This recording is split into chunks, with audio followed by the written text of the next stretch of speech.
Madame, mademoiselle, monsieur, bonjour. Je suis très heureux de vous retrouver à notre émission La pensée et les hommes d'aujourd'hui et je vous remercie pour votre fidélité. Je vous invite à une petite balade philosophique avec un philosophe, disons, un peu inclassable, monsieur Jean-Claude Michéa. Il s'agit d'un reportage réalisé par le Centre laïque de l'audiovisuel que je remercie.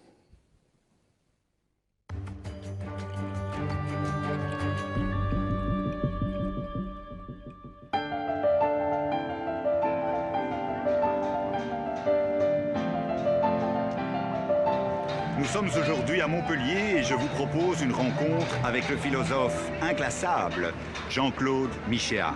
Jean-Claude Michéa a un parcours tout à fait singulier. Il vient des milieux communistes, c'est d'une certaine manière un anarchiste, un penseur critique du libéralisme et singulièrement du libéralisme culturel qu'il assimile à la gauche. C'est d'ailleurs sur base de son petit livre La double pensée qui résume l'ensemble de son œuvre que je vous propose aujourd'hui de rencontrer ce philosophe étonnant.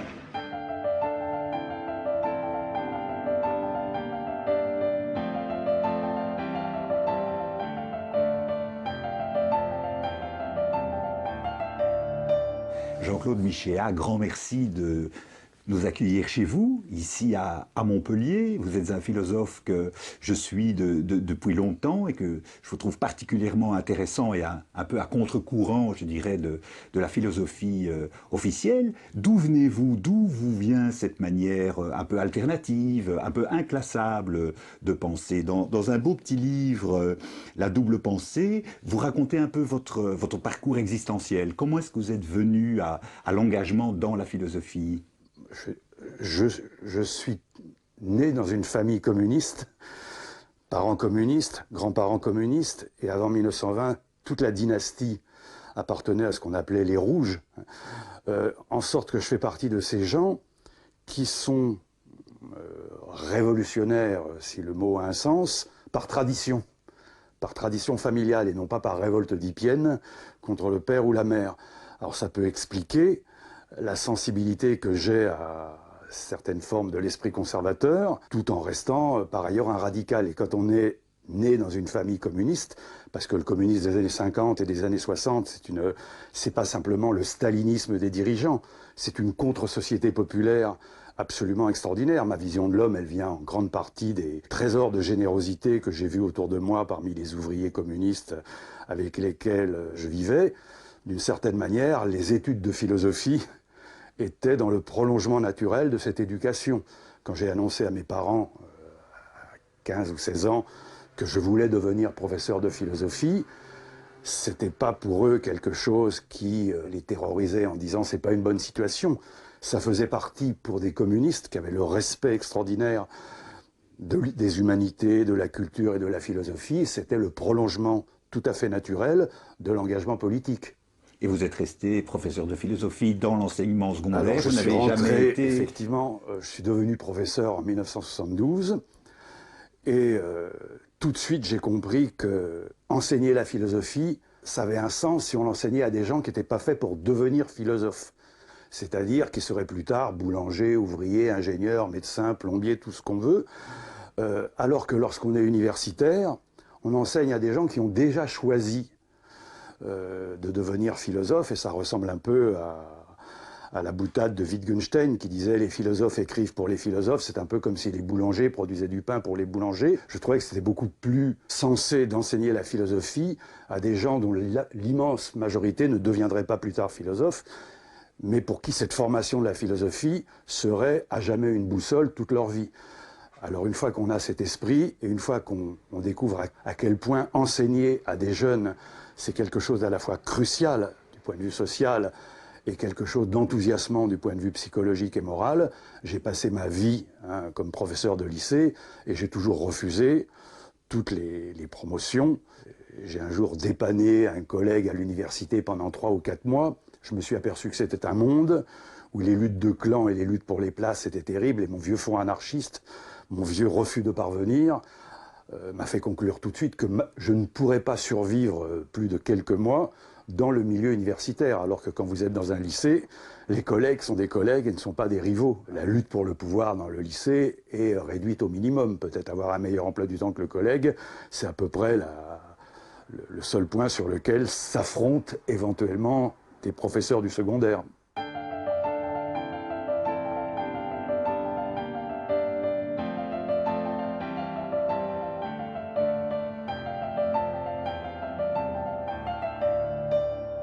Un des éléments récurrents dans vos différents livres, c'est l'analyse très aiguë que vous portez aujourd'hui sur le libéralisme et sur l'état du capitalisme. Et vous parlez bien de ce double libéralisme, à la fois le libéralisme culturel et qui correspondrait à la gauche d'aujourd'hui et le libéralisme économique. Est-ce que vous pouvez nous expliquer de manière pédagogique, je dirais, cette double entrée dans le libéralisme moderne ?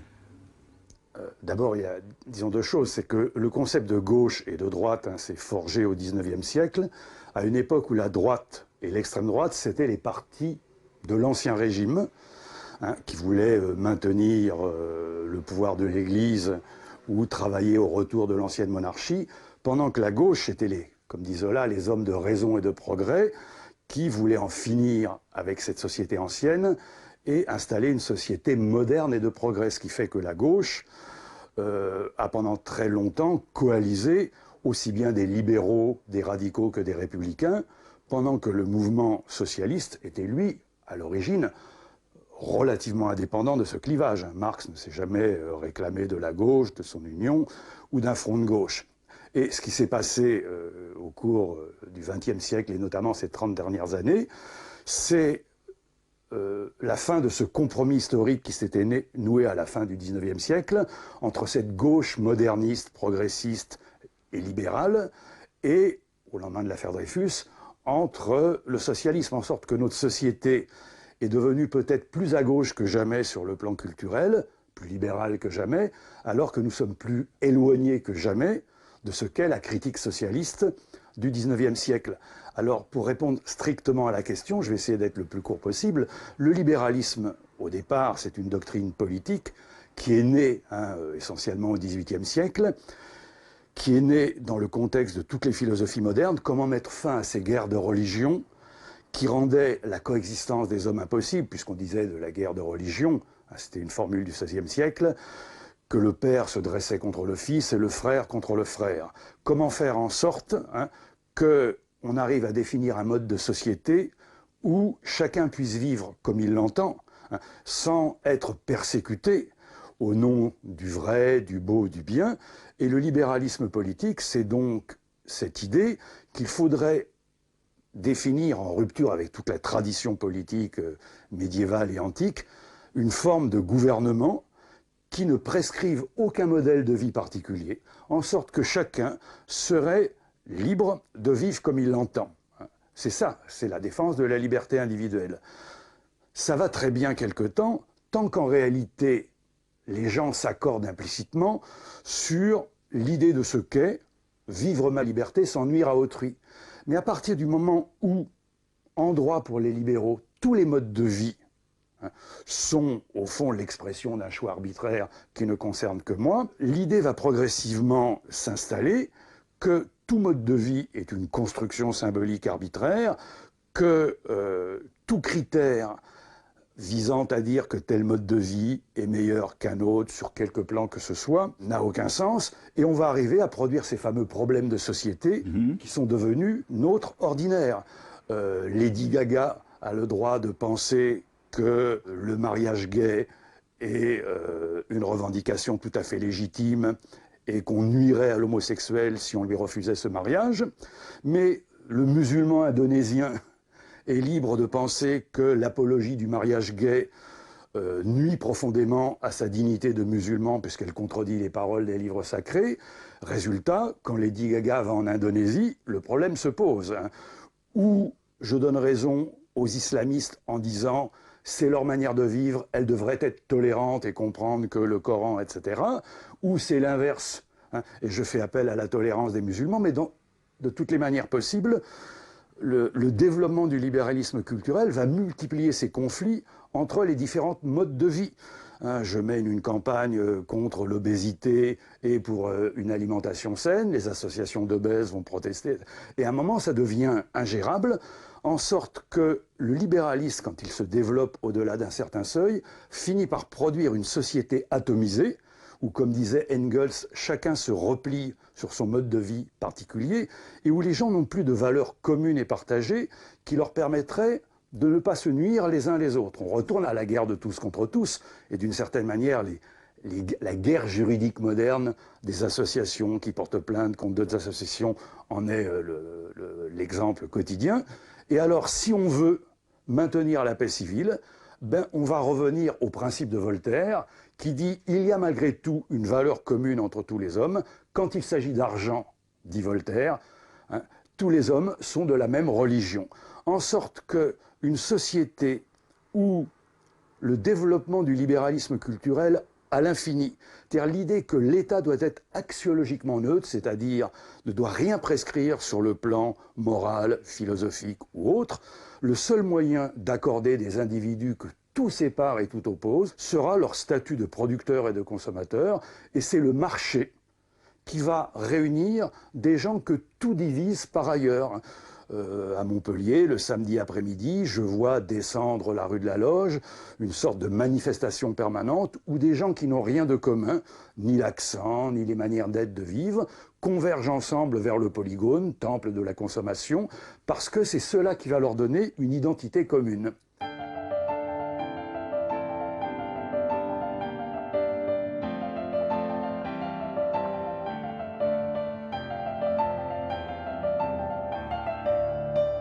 Quelle serait l'alternative à l'argent, valeur commune du libéralisme aujourd'hui?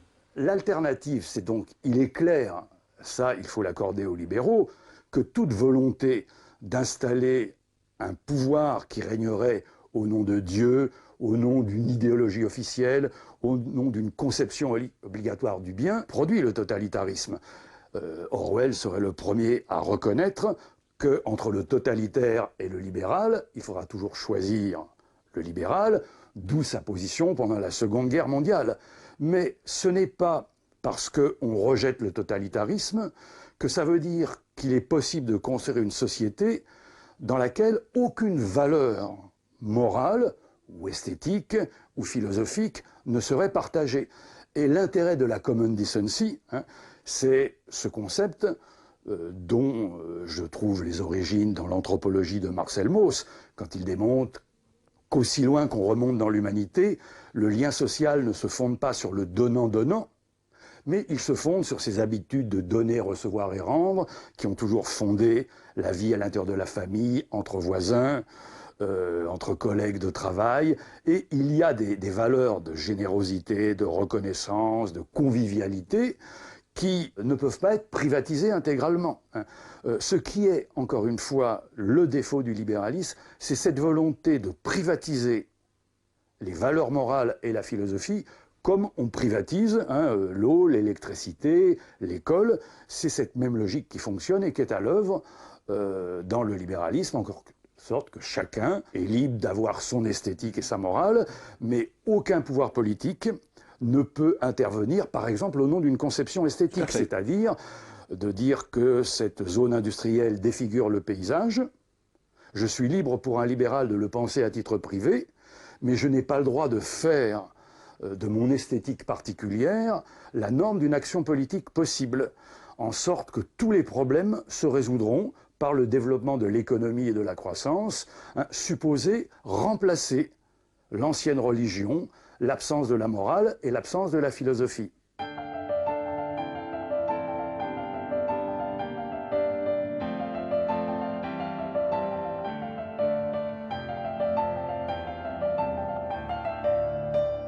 Et ces valeurs de décence ordinaire dont vous parlez, on les trouve aujourd'hui dans le peuple. Vous parlez beaucoup de la question du peuple, du populisme. On pourrait le mettre en regard d'ailleurs de la situation politique et des mouvements politiques qui se développent aujourd'hui en France.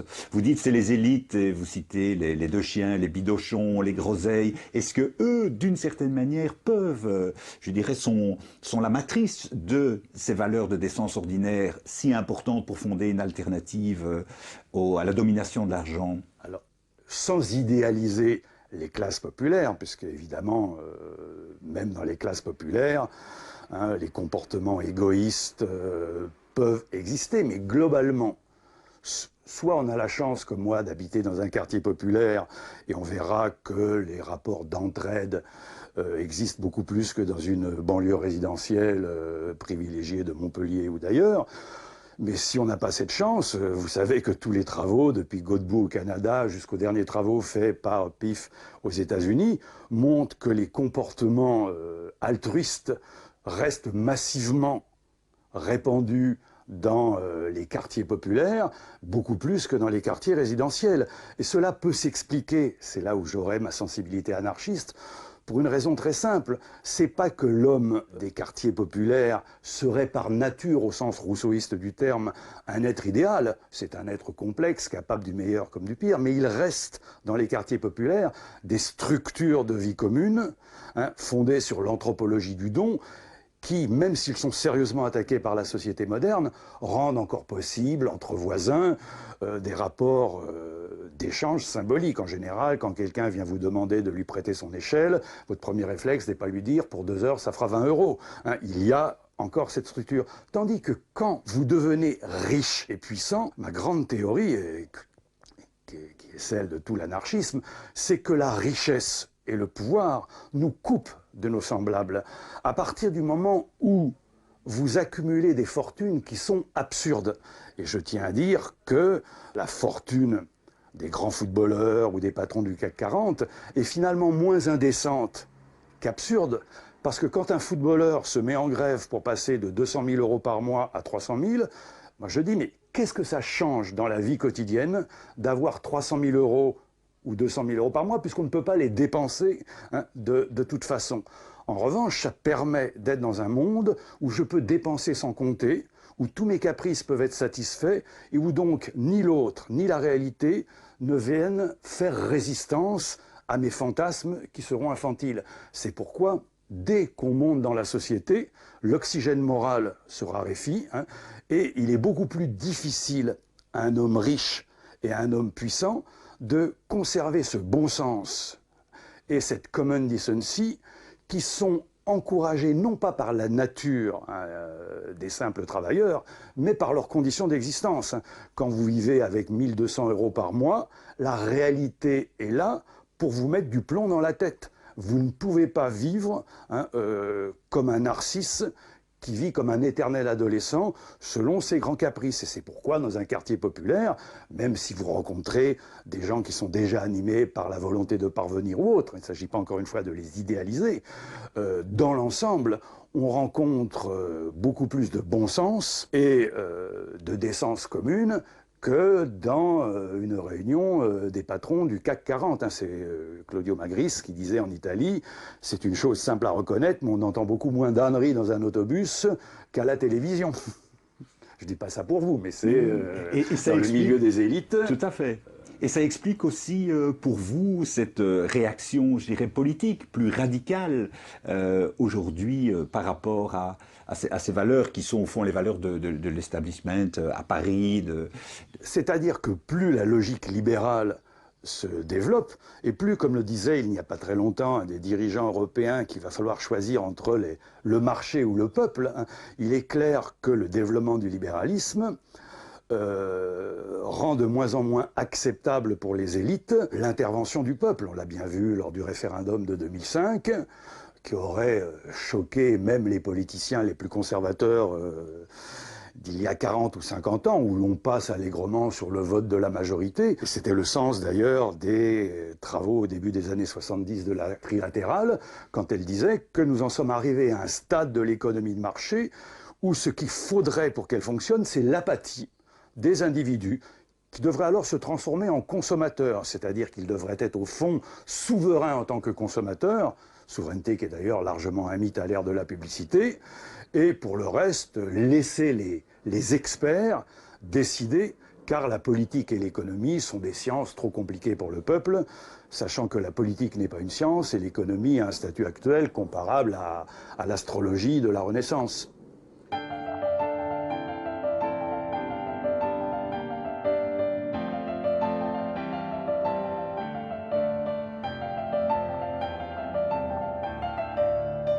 Vous écrivez dans La Double Pensée, en parlant de la gauche et de l'extrême gauche, ces dernières sont devenues globalement incapables de comprendre que le système capitaliste mondial s'effondrerait en quelques semaines si les individus cessaient brutalement d'intérioriser en masse et à chaque instant un imaginaire de la croissance illimitée et une culture de la consommation vécue comme le fondement privilégié de l'image de soi.